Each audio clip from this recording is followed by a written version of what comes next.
नमस्कार और आपका इस ऑडियो बुक में स्वागत है। इस यात्रा में हम मिलकर कुछ खास जानकारियाँ और अनोखी कहानियों को साझा करेंगे। मैं हूँ रोहित और आज हम शुरुआत करेंगे एक नए अध्याय से। आशा है कि आप इस यात्रा का आनंद लेंगे और हर पल से कुछ नया सीखेंगे। तो चलिए, बिना किसी देरी के हम अपने पहले अध्याय की शुरुआत करते हैं। अध्याय 5। हम अपनी मदद स्वयं करते हैं, दुनिया की नहीं। इससे पहले कि हम इस बात पर विचार करें कि कर्तव्य के प्रति समर्पण किस प्रकार हमारी आध्यात्मिक प्रगति में सहायक है, मैं आपके समक्ष भारत में कर्म से अभिप्राय के दूसरे पहलू को संक्षेप में प्रस्तुत करना चाहता हूं। प्रत्येक धर्म में 3 भाग होते हैं: दर्शन, पौराणिक कथाएं और अनुष्ठान। दर्शन निसंदेह प्रत्येक धर्म का सार है। पौराणिक कथाएं महापुरुषों के कमोबेश पौराणिक जीवन, अद्भुत चीजों की कहानियों और दंत कथाओं आदि के माध्यम से इसकी व्याख्या और चित्रण करती है। अनुष्ठान उस दर्शन को और भी अधिक ठोस रूप प्रदान करता है ताकि हर कोई इसे समझ सके। अनुष्ठान वास्तव में ठोस दर्शन है। यह अनुष्ठान कर्म है। ये प्रत्येक धर्म में आवश्यक है क्योंकि हम में से अधिकांश लोग आध्यात्मिक रूप से बहुत विकसित होने तक अमूर्त आध्यात्मिक चीजों को नहीं समझ सकते। लोगों के लिए यह सोचना आसान है कि वे कुछ भी समझ सकते हैं, लेकिन जब व्यावहारिक अनुभव की बात आती है तो वे पाते हैं कि अमूर्त विचारों को समझना अक्सर बहुत कठिन होता है। इसलिए प्रतीक बहुत सहायक होते हैं और हम चीजों को अपने सामने रखने के प्रतीकात्मक तरीके से बच नहीं सकते। अनादिकाल से सभी प्रकार के धर्मों में प्रतीकों का उपयोग किया जाता रहा है। एक अर्थ में हम प्रतीकों के अलावा सोच नहीं सकते। शब्द स्वयं विचार के प्रतीक है। दूसरे अर्थ में ब्रह्मांड में सब कुछ एक प्रतीक के रूप में देखा जा सकता है। पूरा ब्रह्मांड एक प्रतीक है और ईश्वर इसके पीछे का सार है। इस तरह की प्रतीकात्मकता केवल मनुष्य की रचना नहीं है। ऐसा नहीं है कि किसी धर्म से जुड़े कुछ लोग एक साथ बैठकर कुछ प्रतीकों के बारे में सोचते हैं और उन्हें अपने दिमाग से अस्तित्व में लाते हैं। धर्म के प्रतीकों का स्वाभाविक विकास होता है। अन्यथा ऐसा क्यों है कि लगभग हर किसी के मन में कुछ प्रतीक कुछ विचारों से जुड़े होते हैं। कुछ प्रतीक सार्वभौमिक रूप से प्रचलित हैं।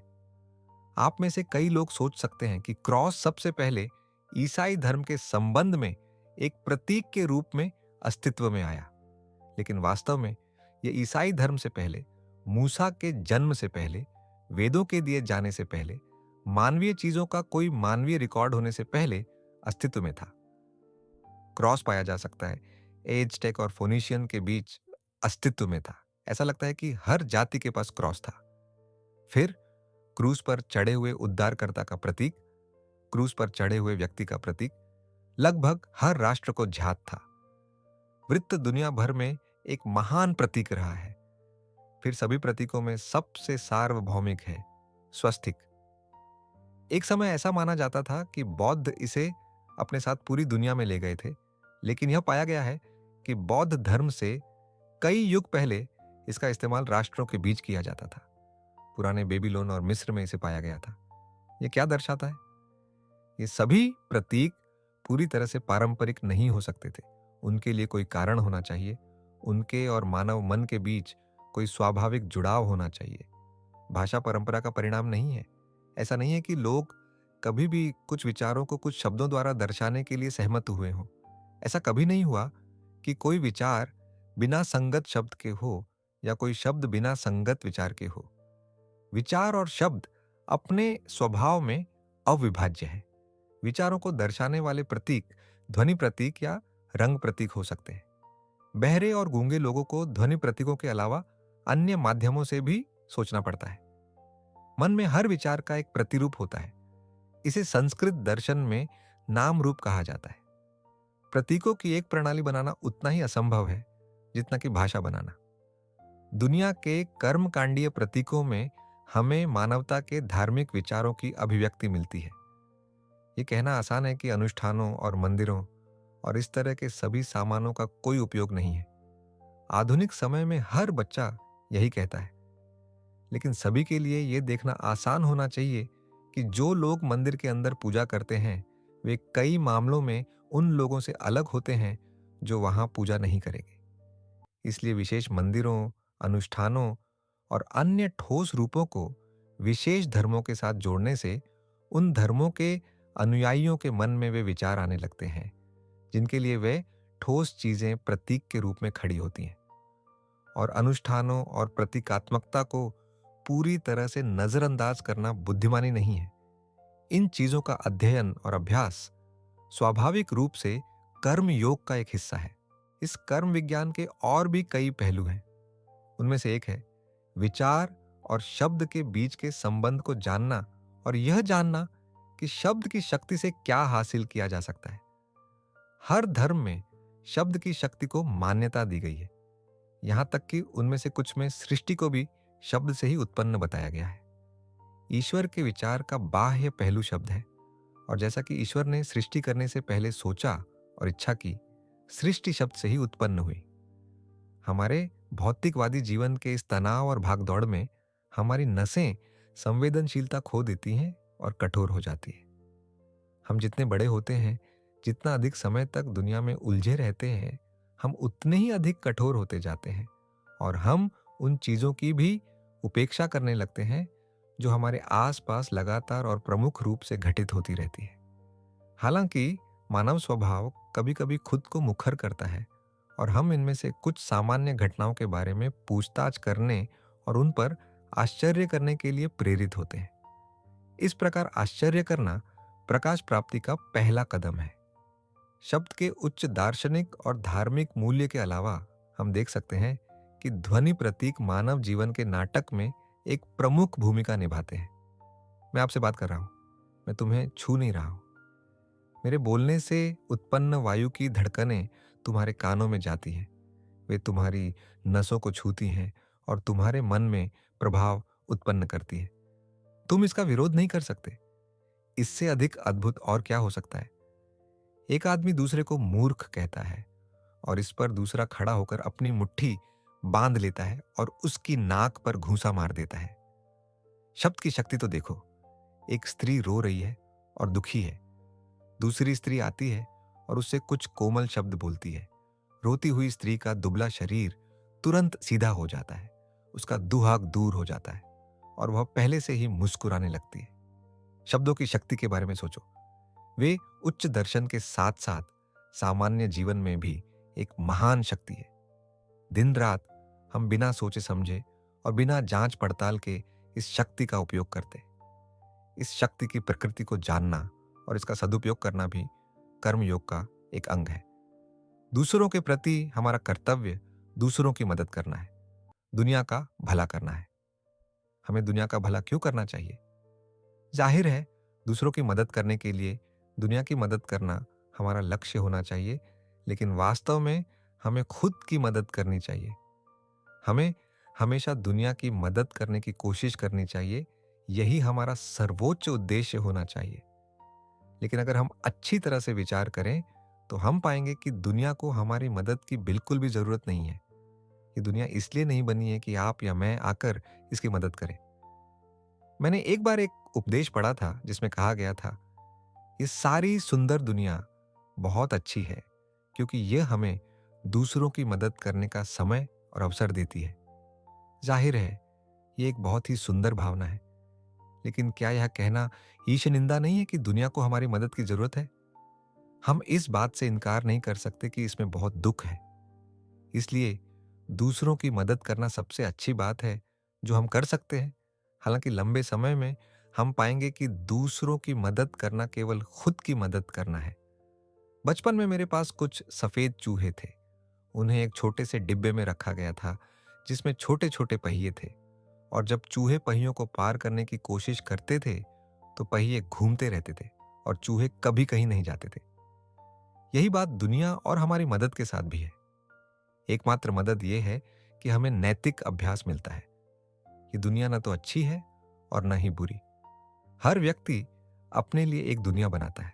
अगर एक अंधा व्यक्ति दुनिया के बारे में सोचना शुरू करे तो वह या तो नरम होगी या कठोर, या ठंडी या गर्म। हम सुख या दुख का समूह है। हमने अपने जीवन में सैकड़ों बार यह देखा है। आमतौर पर युवा आशावादी होते हैं और वृद्ध निराशावादी। युवा के सामने जीवन है, वृद्ध शिकायत करते हैं कि उनका दिन चला गया। सैकड़ों इच्छाएं जिन्हें वे पूरा नहीं कर सकते, उनके दिलों में संघर्ष करती है। फिर भी दोनों मूर्ख है। जीवन अच्छा या बुरा है, ये इस बात पर निर्भर करता है कि हम इसे किस मनः स्थिति से देखते हैं। ये अपने आप में अच्छा या बुरा नहीं है। अग्नि अपने आप में न तो अच्छी है और न ही बुरी। जब ये हमें गर्म रखती है तो हम कहते हैं आग कितनी सुंदर है। जब ये हमारी उंगलियां जलाती है तो हम इसे दोष देते हैं। फिर भी अपने आप में यह न तो अच्छी है और न ही बुरी। हम इसका जैसा उपयोग करते हैं, यह हमारे अंदर अच्छे या बुरे की भावना पैदा करती है। ऐसा ही यह संसार भी है। यह परिपूर्ण है। परिपूर्णता से तात्पर्य है कि यह अपने उद्देश्यों को पूरा करने के लिए पूरी तरह से उपयुक्त है। हम सभी इस बात पर पूरी तरह से आश्वस्त हो सकते हैं कि यह हमारे बिना भी अच्छी तरह से चलता रहेगा और हमें इसे मदद करने की इच्छा से अपना सिर खपाने की आवश्यकता नहीं है। फिर भी हमें अच्छा करना चाहिए। अच्छा करने की इच्छा ही सर्वोच्च प्रेरणा है। यदि हम हमेशा यह जानते हैं कि दूसरों की मदद करना एक सौभाग्य है, तो हमारे पास कितनी शक्ति है। किसी ऊंचे आसन पर खड़े होकर 5 सेंट हाथ में लेकर ये मत कहिए कि ये लो मेरे गरीब आदमी, बल्कि इस बात के लिए आभारी रहिए कि गरीब आदमी वहां है ताकि उसे दान देकर आप अपनी मदद कर सकें। ये पाने वाला नहीं है जो धन्य है, बल्कि देने वाला है। इस बात के लिए आभारी रहिए कि आपको दुनिया में अपनी परोपकारिता और दया की शक्ति का प्रयोग करने की अनुमति है और इस प्रकार आप शुद्ध और परिपूर्ण बन जाते हैं। सभी अच्छे कार्य हमें शुद्ध और परिपूर्ण बनाते हैं। हम सबसे अच्छा क्या कर सकते हैं? एक अस्पताल बनाइए, सड़कें बनाइए या धर्मार्थ आश्रम बनाइए। हम एक धर्मार्थ संस्था का आयोजन कर सकते हैं और 2 या 3 मिलियन डॉलर एकत्र कर सकते हैं। 1 मिलियन से एक अस्पताल बना सकते हैं, दूसरे से बॉल्स और शैंपेन पी सकते हैं और तीसरे से आधे को अधिकारियों को चुराने दे सकते हैं और बाकी को गरीबों तक पहुंचाने के लिए छोड़ सकते हैं। लेकिन ये सब क्या है? 5 मिनट में एक प्रचंड हवा आपकी सभी इमारतों को तोड़ सकती है। तब हम क्या करेंगे? एक ज्वालामुखी विस्फोट हमारी सारी सड़कें, अस्पताल, शहर और इमारतें बहा ले जा सकता है। आइए हम दुनिया का भला करने की यह सारी मूर्खतापूर्ण बातें छोड़ दें। ये आपकी या मेरी मदद की प्रतीक्षा नहीं कर रहा है। फिर भी हमें काम करना चाहिए और लगातार भलाई करनी चाहिए, क्योंकि यह हमारे लिए एक आशीर्वाद है। यही एकमात्र तरीका है जिससे हम परिपूर्ण बन सकते हैं। जिस किसी भिखारी की हमने मदद की है, वह कभी भी हमारा एक पैसा भी आर्नी नहीं रहा। हम उसके लिए सब कुछ आर्नी है, क्योंकि उसने हमें उस पर अपना दान करने की अनुमति दी है। ये सोचना पूरी तरह से गलत है कि हमने दुनिया का भला किया है या कर सकते हैं, या ये सोचना कि हमने ऐसे ऐसे लोगों की मदद की है। ये एक मूर्खतापूर्ण विचार है और सभी मूर्खतापूर्ण विचार दुख लाते हैं।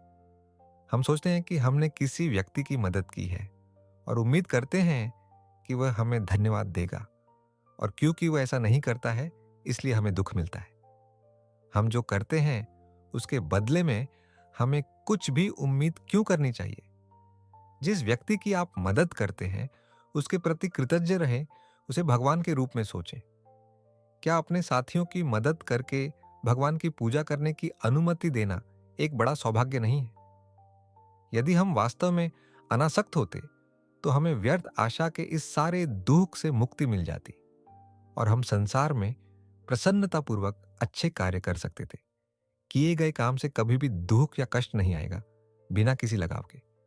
दुनिया अपनी खुशी के साथ चलती रहेगी और अनंत काल तक दुख। एक गरीब आदमी था जो कुछ पैसे चाहता था और किसी तरह उसने सुना था कि अगर उसे भूत मिल जाए तो वह उसे पैसे या अपनी पसंद की कोई भी चीज लाने का आदेश दे सकता है। इसलिए वह भूत पाने के लिए बहुत उत्सुक था। वह एक ऐसे आदमी की तलाश में था जो उसे भूत दे सके और आखिरकार उसे एक महान शक्तियों वाला आर्षि मिला और उसने उससे मदद मांगी। आर्षि ने उससे पूछा कि वह भूत लेकर क्या करेगा। मैं चाहता हूं कि मेरे लिए एक भूत काम करे। मुझे भूत पकड़ना सिखाएं श्रीमान। मैं इसकी बहुत इच्छा रखता हूं, आदमी ने उत्तर दिया। लेकिन आर्षि ने कहा, अपने आप को परेशान मत करो, घर जाओ। अगले दिन वह आदमी फिर से आर्षि के पास गया और रोने लगा और प्रार्थना करने लगा, मुझे एक भूत दे दो, मुझे मदद करने के लिए एक भूत चाहिए श्रीमान। अंत में आराशी निराश हो गए और बोले, ये ताबीज लो, ये जादुई शब्द दोहराओ और एक भूत आएगा और तुम उससे जो भी कहोगे वह करेगा। लेकिन सावधान रहो, वे भयानक प्राणी हैं और उन्हें लगातार व्यस्त रखना चाहिए। यदि तुम उसे काम नहीं दोगे तो वह तुम्हारी जान ले लेगा। आदमी ने उत्तर दिया, यह आसान है, मैं उसे जीवन भर काम दे सकता हूं। फिर वह एक जंगल में गया और जादुई शब्द को लंबे समय तक दोहराने के बाद एक विशाल भूत उसके सामने प्रकट हुआ और बोला, मैं एक भूत हूं, मैं तुम्हारे जादू से वश में हो गया हूं, लेकिन तुम्हें मुझे लगातार काम पर रखना होगा। जिस क्षण तुम मुझे काम नहीं दोगे मैं तुम्हें मार डालूंगा। आदमी ने कहा, मेरे लिए एक महल बनाओ। और भूत ने कहा, यह हो गया, महल बन गया है। मेरे लिए पैसे लाओ। आदमी ने कहा, यह रहा तुम्हारा पैसा। भूत ने कहा, इस जंगल को काट दो और इसकी जगह एक शहर बनाओ। यह हो गया। भूत ने कहा, और कुछ चाहिए? अब वह आदमी डरने लगा और उसने सोचा कि वह उसे और कुछ नहीं दे सकता। उसने सब कुछ एक झटके में कर दिया। भूत ने कहा, मुझे कुछ करने को दो, नहीं तो मैं तुम्हें खा जाऊंगा। बेचारे आदमी को उसके लिए कोई और काम नहीं मिला और वह डर गया। इसलिए वह भागता भागता रहा और आखिरकार आरिशी के पास पहुंचा और बोला, हे महाराज, मेरी जान बचाइए। आरिशी ने उससे पूछा कि मामला क्या है, और आदमी ने जवाब दिया, मेरे पास भूत को देने के लिए कुछ नहीं है। मैं जो कुछ भी उसे करने को कहता हूं वह एक पल में कर देता है और वह उसे बचा लेता है। अगर मैंने उसे काम नहीं दिया तो वह मुझे खा जाने की धमकी देता है। तभी भूत आया और बोला, मैं तुम्हें खा जाऊंगा, और वह उस आदमी को निगल जाता। आदमी कांपने लगा और उसने आरशी से अपनी जान बचाने की भीख मांगी। आरशी ने कहा, मैं तुम्हारे लिए कोई रास्ता निकालूंगा। उस घुंघराले पूंछ वाले कुत्ते को देखो, जल्दी से अपनी तलवार निकालो और पूंछ काट दो और उसे भूत को सीधा करने के लिए दे दो। आदमी ने कुत्ते की पूंछ काट दी और भूत को देते हुए कहा, इसे मेरे लिए सीधा करो। भूत ने इसे लिया और धीरे धीरे और सावधानी से इसे सीधा किया, लेकिन जैसे ही उसने इसे छोड़ा यह तुरंत फिर से मुड़ गया।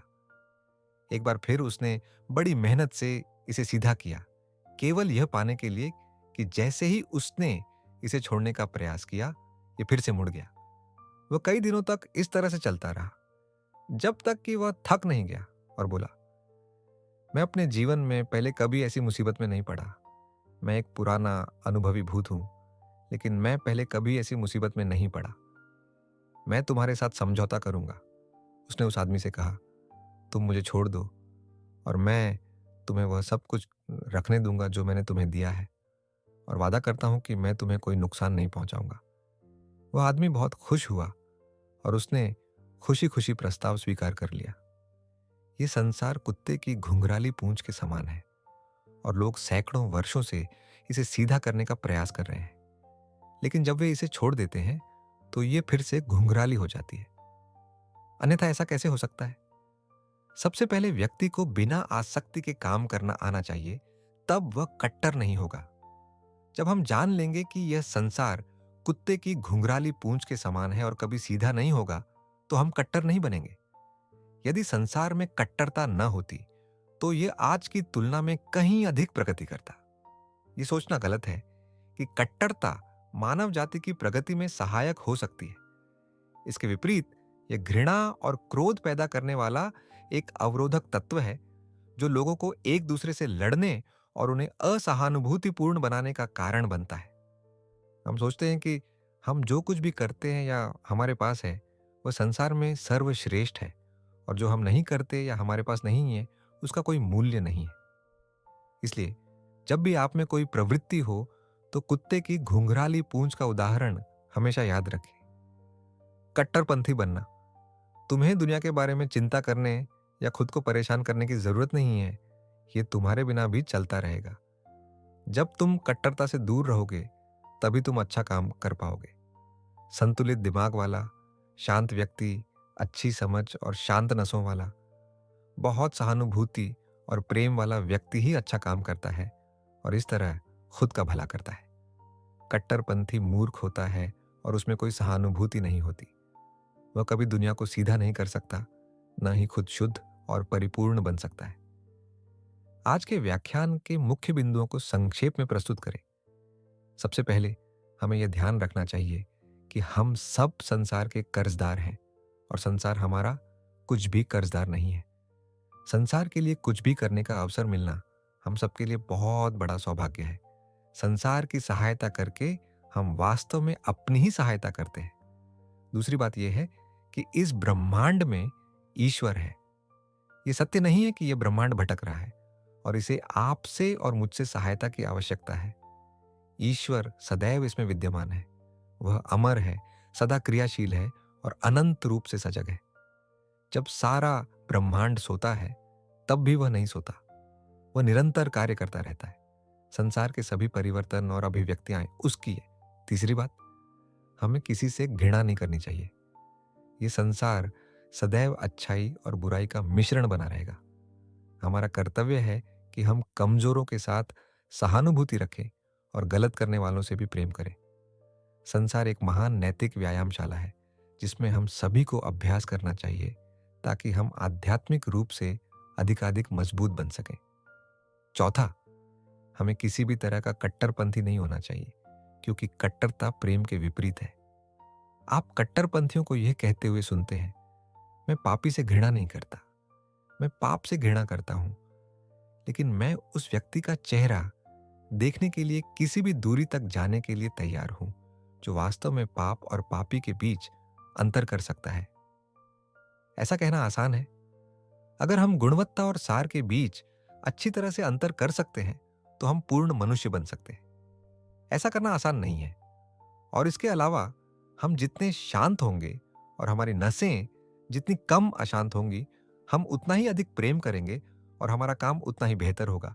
यह अध्याय का सारांश है। विवेकानंद ने कर्म, संसार और आत्म संरक्षण के बारे में गहरे सोच पेश किया किए हैं। उन्होंने बताया कि हम सभी संसार के ऋणी हैं और जब हम संसार का भला करने का कोशिश करते हैं तो अच्छा में हम अपनी ही मदद कर रहते हैं। उन्होंने संसार को एक निरंतर चलने वाली प्रक्रिया के रूप में चित्रित किया जिसमें ईश्वर का निरंतर कार्यात्मक प्रभाव है। स्वामी विवेकानंद ने यह भी बताया कि दुनिया को हमारी मदद की जरूरत नहीं है, बल्कि हमें यह अवसर प्राप्त होता है कि हम दुनिया के लिए कुछ अच्छा करें जिससे हम खुद को शुद्ध और उत्तम बना सकते हैं। स्वामी विवेकानंद ने प्रतीकों और कर्म के महत्व पर भी जोर दिया। उन्होंने समझाया कि कर्म, धर्म और दर्शन के बीच गहरा संबंध है। प्रतीकात्मकता जैसे पार करना, स्वस्तिक आदि केवल परंपराओं का हिस्सा नहीं है, बल्कि ये इंसान मस्तिष्क से स्वाभाविक रूप से जुड़ी चीजें हैं। वे शब्दों और विचारों की शक्ति के बारे में भी बात करते हैं और यह बताते हैं कि शब्दों का उपयोग केवल भौतिक जीवन में ही नहीं, बल्कि धार्मिक और दार्शनिक संदर्भ में भी अत्यधिक महत्वपूर्ण है। इस दौरान उन्होंने कर्म योग की अवधारणा को भी व्याख्यायित किया। स्वामी विवेकानंद ने यह बताया कि संसार में सच्चे अच्छे कार्य तब था है जब हम उनमें किसी परिणाम की उम्मीद के बिना काम करते हैं। उन्होंने कट्टरता के विरोध में भी बात की, यह बताते हुए कि कट्टरता प्रेम और सहानुभूति के विपरीत था है। अंत में उन्होंने ये कहा कि हमें संसार की मदद करने का अवसर मिलना सौभाग्य की बात है, क्योंकि यह हमें अपने नैतिक और आध्यात्मिक विकास का मौका देता है। निष्कर्ष और मुख्य बातें, दुनिया के ऋणी हैं हम। संसार हमारा ऋणी नहीं है, बल्कि हम ही संसार के ऋणी हैं। जब हम दुनिया का भला करते हैं तो अच्छा में हम अपनी ही मदद कर रहता है। ईश्वर की उपस्थिति, ब्रह्मांड में ईश्वर सदा कार्यात्मक है और यह संसार उनके कार्यों का परिणाम है। हमें इस सत्य को समझना चाहिए और अपनी मदद के लिए ईश्वर पर निर्भर रहना चाहिए।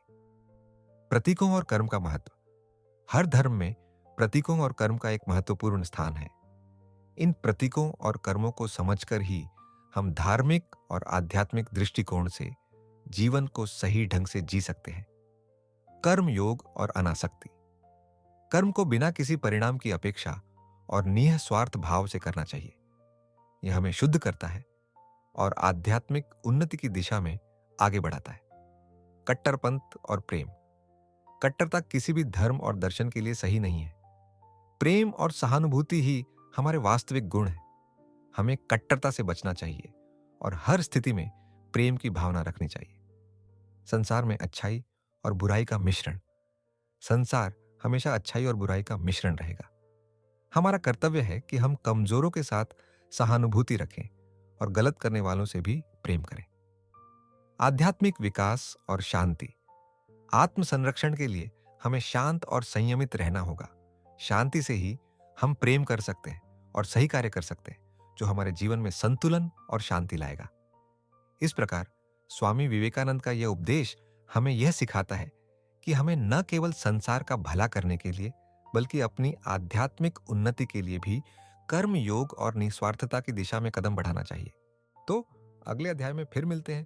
तब तक अपना ख्याल रखना, खुश रहना और सबसे जरूरी खुद से प्यार करना। मैं हूं रोहित और बहुत जल्दी फिर मिलूंगा। धन्यवाद।